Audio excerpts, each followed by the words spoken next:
வங்கிகளுக்கான குறுகிய கால கடனுக்கான ரெப்போ வட்டி விகிதம் 0.25 விழுக்காடு குறைப்பு. வீடு வாகன கடனுக்கான வட்டி குறைய வாய்ப்பு. நிறைவடைந்த தாமிரபரணி நம்பியாறு கருமேனியாறு இணைப்பு திட்டத்தை தொடங்கி வைத்தார் முதலமைச்சர் மு.க.ஸ்டாலின். தாமிரபரணியின் வெள்ள நீர் திசையன் விளை சாத்தான்குளத்திற்கு திருப்பிவிடப்படும் என்றும் அறிவிப்பு. துரோகிகளை துணைக்கு அழைத்துக் கொண்டு சதி செய்தாலும் முறியடிப்போம். நெல்லையில் முதலமைச்சர் மு.க.ஸ்டாலின் பேச்சு.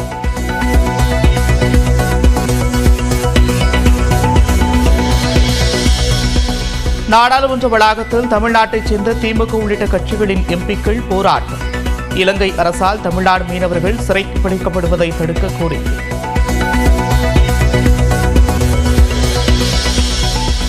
சென்னையின் பல்வேறு பகுதிகளில் காலையில் பனிமூட்டம். எதில் வரும் வாகனங்கள் தெரியாததால் முகப்பு விளக்குகளை எரியவிட்டபடி செல்லும் வாகன ஓட்டிகள்.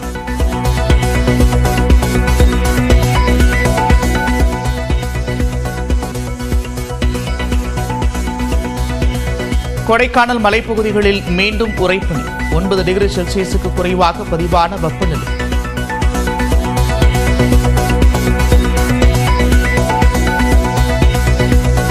பனிமூட்டம் காரணமாக பெங்களூருவுக்கு திருப்பிவிடப்பட்ட சென்னை வந்த விமானம். சென்னையிலிருந்து புறப்படும் சில விமானங்களின் சேவையும் பாதிப்பு.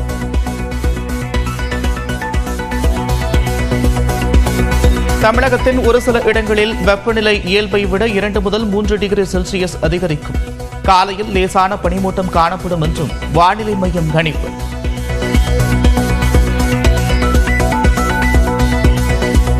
நடிகரும் நெருங்கிய நண்பருமான மோகன் பாபுவின் பல்கலைக்கழகத்திற்கு சென்ற ரஜினிகாந்த். குடும்ப பிரச்சனையால் பாதிக்கப்பட்டுள்ள மோகன் பாபுவிற்கு ஆதரவாக ரஜினி இருப்பதாக கூறப்பட்ட நிலையில் சந்திப்பு.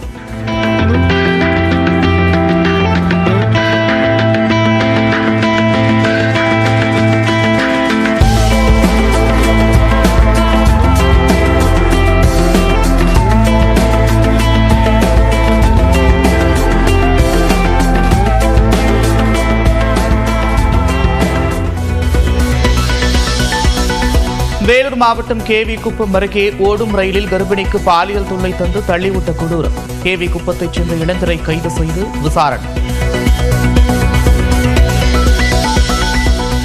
பொதுத் தேர்வு எழுதும் +2 மாணவர்களுக்கு இன்று முதல் செய்முறை தேர்வு. மாணவர்கள் படிப்பதற்கு தடையில்லாத வகையில் மின் விநியோகம் வழங்க மின்சார வாரியம் உத்தரவு.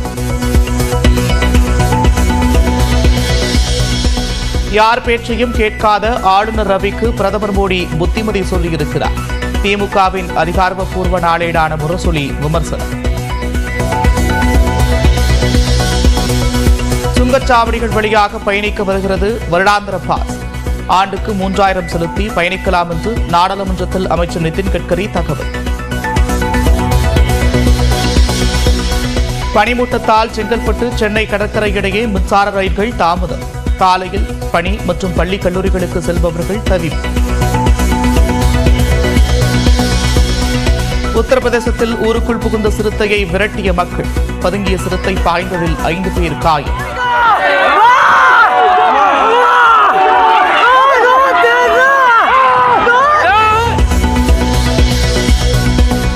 சிவகாசியில் விடாமுயற்சி ஓடிய திரையரங்குக்குள் பட்டாசு வெடித்த ரசிகர்கள்.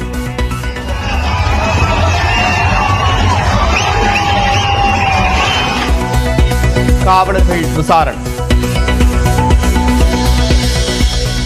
பிரேசிலில் பள்ளிகளில் மாணவர்கள் செல்போன்கள் பயன்படுத்த தடை அமல்.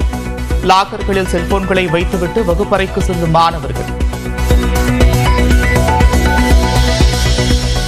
இங்கிலாந்து அணிக்கு எதிரான முதல் ஒருநாள் போட்டியில் 4 விக்கெட்டுகள் வித்தியாசத்தில் இந்திய அணி வெற்றி. 87 ரன்கள் குவித்த சுப்மன் கில் ஆட்ட நாயகனாக தேர்வு.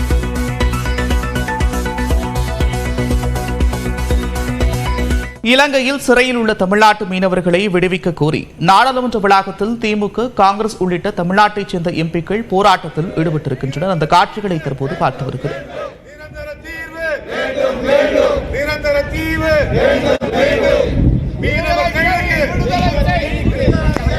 கூடுதல் விவரங்களோடு செய்தியாளர் முகிலன் இணைக்கிறார். முகிலன், விவரங்கள்.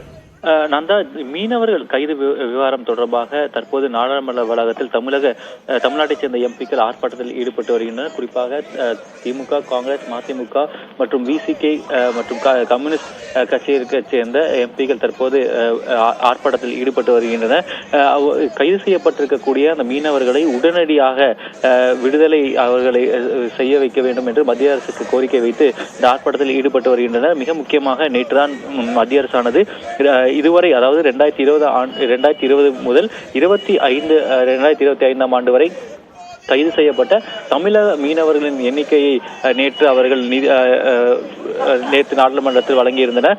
மிக முக்கியமாக 2024, அதாவது கடந்த ஆண்டில் மட்டும் அதிகபட்சமாக 528 மீனவர்களை இலங்கை கடற்படை கைது செய்திருப்பதாக மத்திய அரசு அதிகாரப்பூர்வமாக தெரிவித்திருந்தது.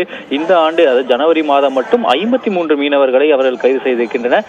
இவ்வாறு கைது செய்யப்பட்டிருக்கக்கூடிய மீனவர்களை உடனடியாக மத்திய அரசு மீட்டு வர வேண்டும் என்ற கோரிக்கையை முன்வைத்து இன்று அவர்கள் காலையில் ஆர்ப்பாட்டத்தில் ஈடுபட்டனர். நந்தா,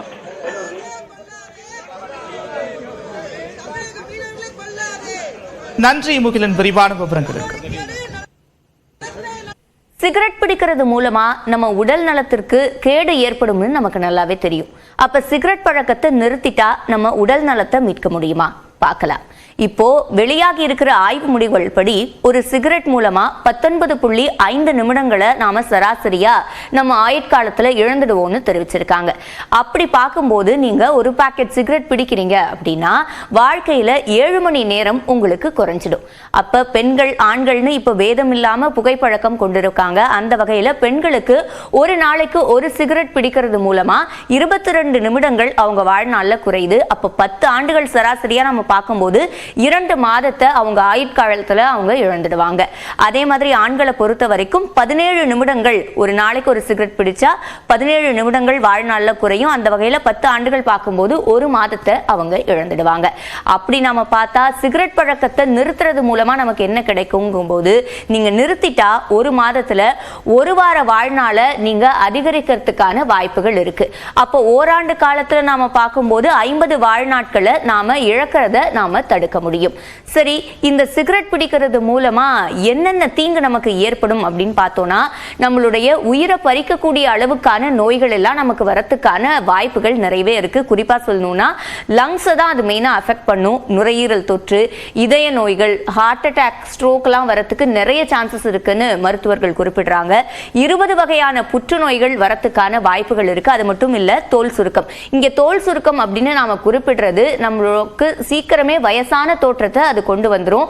தோல் சுருக்கம் மட்டும் கிடையாது, பற்கள்ல கூட இதற்கான சிம்டம்ஸ் எல்லாம் நமக்கு தெரிய ஆரம்பிச்சிடும். அப்ப தீர்வு என்ன அப்படின்னு நம்ம பார்க்கும்போது, இப்ப நான் இன்னைக்கு சிகரெட் பழக்கத்தை ஆரம்பிக்கல, எனக்கெல்லாம் ரொம்ப 10 வருஷத்துக்கு மேல இந்த பழக்கம் இருக்கு அப்படின்னு நீங்க நினைக்கிறீங்க அப்படின்னா, இனிமே நிறுத்துறது மூலமா பிரயோஜனம் இருக்குமா அப்படின்ற ஒரு கேள்வி வரும்.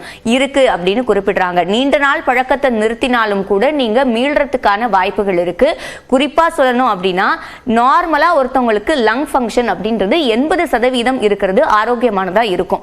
இப்ப இந்த புகைப்பிடிப்பதன் பழக்கம் மூலமா 60% அது குறைஞ்சிருந்ததுன்னா, நீங்க அந்த பழக்கத்தை விட்டுட்டீங்கன்னா 70% அளவுக்கு அதோட செயல்பாட்டை மீட்க முடியும்னு மருத்துவர்களே தெரிவிக்கிறாங்க.